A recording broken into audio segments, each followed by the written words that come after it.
જય સ્વામિનારાયણ.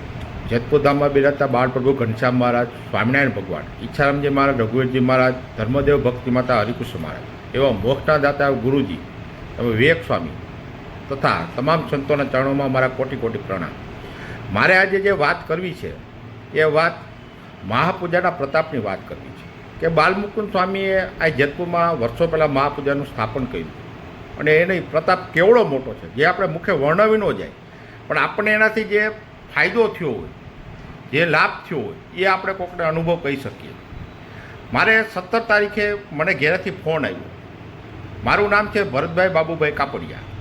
17 તારીખે મારે ઘેરેથી ફોન આવ્યો 4 વાગે કે મારા પિતાશ્રી બાબુભાઈ વાલાભાઈ કાપડિયા, જેમની ઉંમર છે 80 વર્ષ, કે તેને આંખે એકદમ દેખાતું બંધ થઈ ગયું. એટલે હું ઘરે ગયો, પછી એને દવાખાને લઈ ગયો, જ્યાં ભુવા મલ્ટીસ્પેશિયાલિટી હોસ્પિટલ છે, પ્રતિક સાહેબ છે ભુવા, તેની પાસે લઈ ગયો. તો તેમણે બધી તપાસ કરી. તો તેમણે કહ્યું, ભરતભાઈ આ તો બંને આંખની કે જે નસું હોય તે નસું સુકાઈ ગયું લાગે છે, બાપાને સાવ દેખાતું નથી, એકદમ બ્લાઇન્ડ થઈ ગયા છે. તો મેં કીધું હવે આનું શું કરું?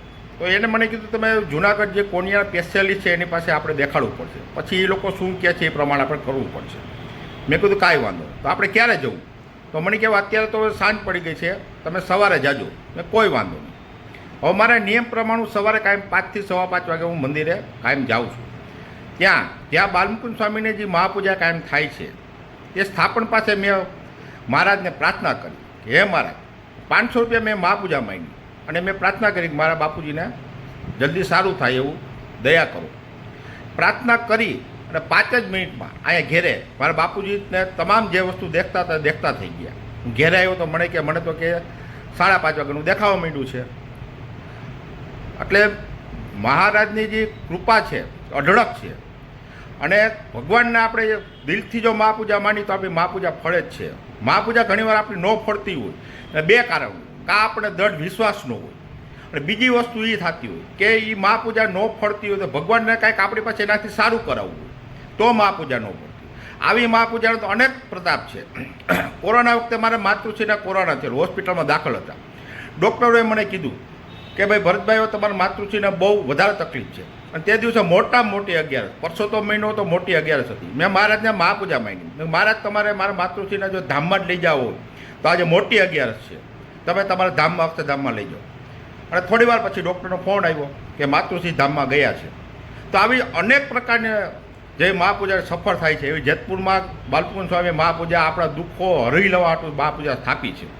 અને એ મહાપૂજાને આપણે દિલથી કરીએ, અને કાયમ સંતો સવારે ત્યાં મહાપૂજા કરે છે. જેને કોઈને મહાપૂજામાં બેસવું હોય તે બધાને છૂટ જ છે, બરાબર.